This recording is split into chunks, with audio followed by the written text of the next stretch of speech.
Photoshop color techniques. So I want to explain some terminology that we use regarding our different color that we use in Photoshop. So we have a color mode and we have a color model. So the color mode is basically the amount of color that can be stored in a given file format. So it determines basically the number and range of colors. And then color model is how the computer or the printer associates a name or number with those colors. So when we're dealing in Photoshop, we are dealing with bitmapped images, meaning that they are resolution dependent. They will lose detail, we know, when they are scaled.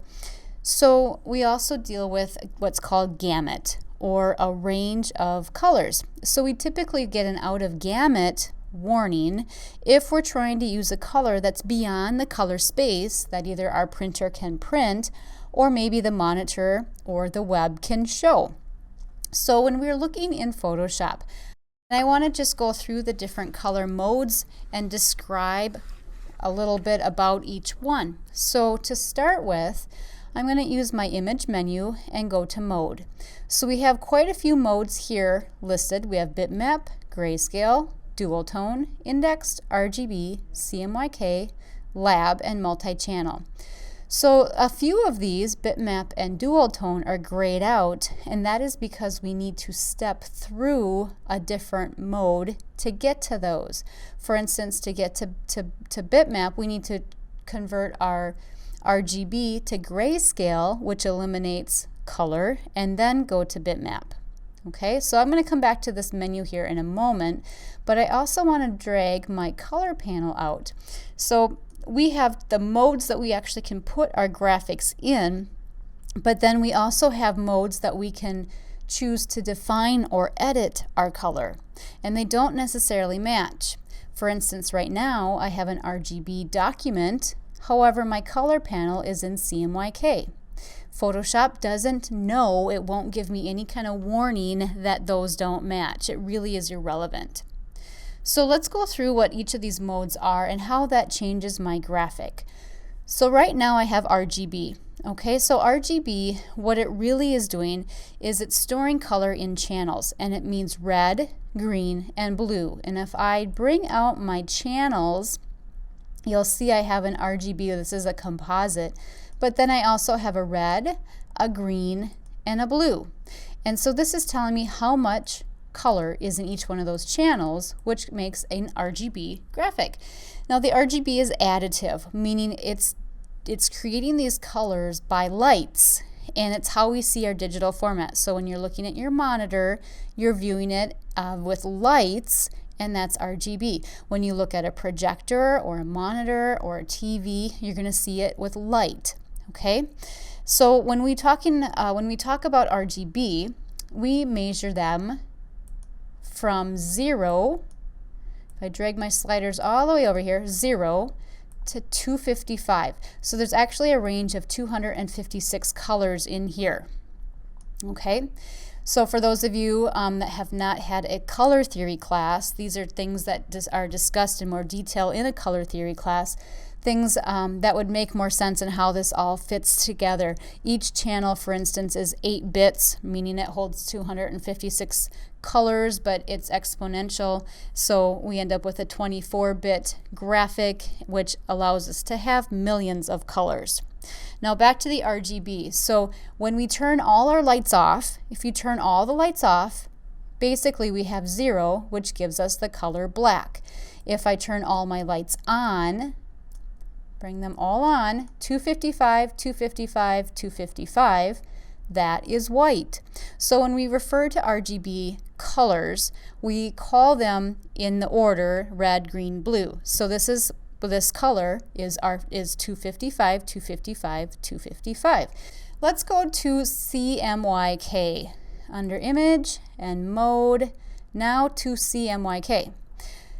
It will give me a little bit of warning. I'm about to convert to CMYK. I might lose some sort of a color profile. We're not going to worry about that at the moment, so I'm just going to click OK. So now up here I see that my document is in CMYK. This is where you look to see what kind of color mode it is in.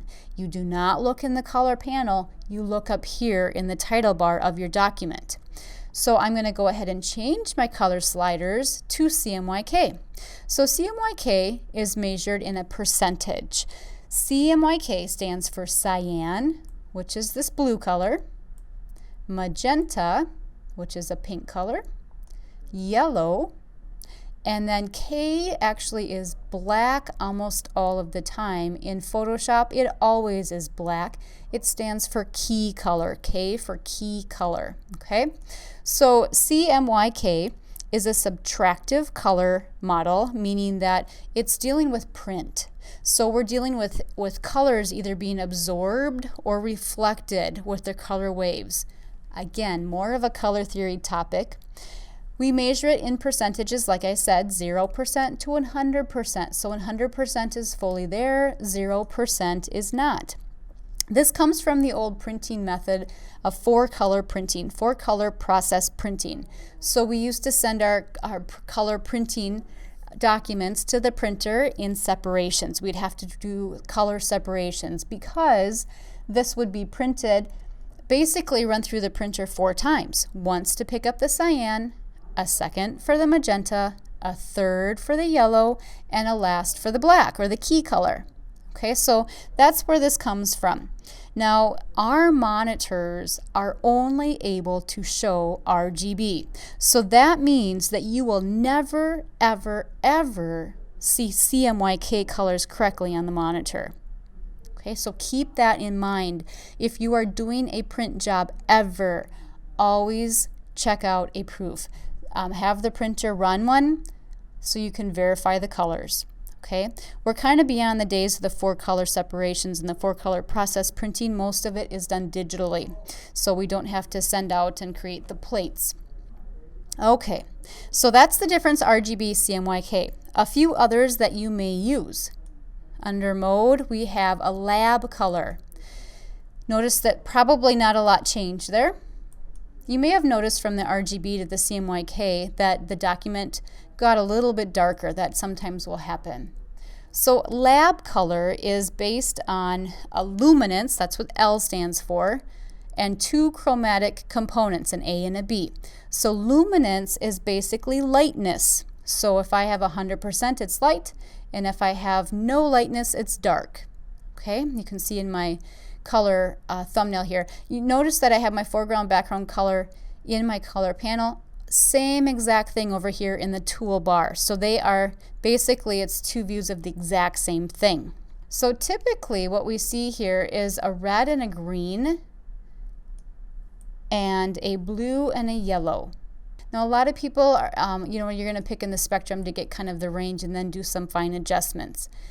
Now your lab color model has the largest amount of color, it has the greatest precision, and it's based on the human eye perception of color. Little bit complicated for beginning designers to understand. I'll tell you, a lot of photographers use lab for fine editing in color. One other mode that we don't have necessarily to convert our image to, but I have it over here as far as editing color, is HSB, and this stands for hue, saturation, and brightness. HSB again is based on the human perception of color, and we define it either here in the color panel or in the color picker that we'll look at in a moment. So we have hue, and this basically, they've taken the color wheel and cut it and stretched it out. So we have a degree from 0 to 360 because a circle is 360, correct? So it's just like taking the color wheel and spreading it out. So I have my range here. And then I have my saturation, that's what S stands for. So saturation is really the strength or the purity of the color. So at 0, it's going to end up being a gray color, and at 100%, we're going to be fully saturated. And B stands for brightness. So again, at 100%, I'm going to be bright, and at 0, I'm just going to be black. So that's the HSB. Again, some people like to fine edit and choose their colors using that model. It can only be done as an editing sort of mode. I can't put my graphic in that mode. Let's go to Grayscale.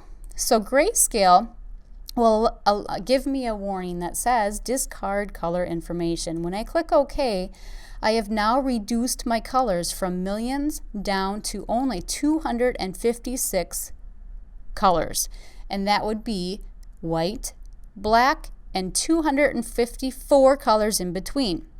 Okay, so this would be considered an 8-bit graphic. That means that basically is referring to how much information is stored on each pixel.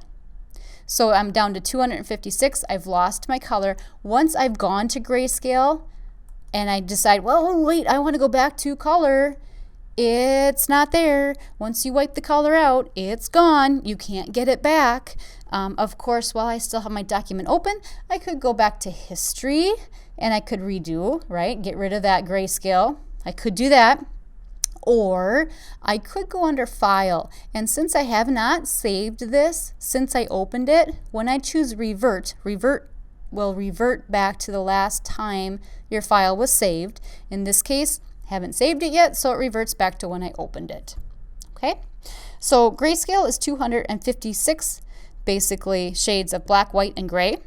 And now indexing. Indexing is something that, again, more for files that are going to be headed to the web. Indexing allows me to choose my colors based on a palette. If I choose, say, a system for Windows, I'll see 256. And you can do a selective panel, your palette, you can do some different palette choices here. Nonetheless, you're going to have only 256 colors, and that's the max. I could reduce this down to having only 40 colors. You can reduce the colors down, and really what you're doing with indexing color is you're trying to get the best you can at the smallest file size. Again, something that you would not use for print, but you would definitely use for the web. All right, so just to review, we have a few color modes up here. If you're going to be sending something that you know will be printed, now you don't want to convert to CMYK right away. It's best to work in RGB, and then right before you send to print, convert it to CMYK, because you truly see RGB colors as you're working in Photoshop. You're not seeing true CMYK colors. So that's just a little bit on working with color and the color modes.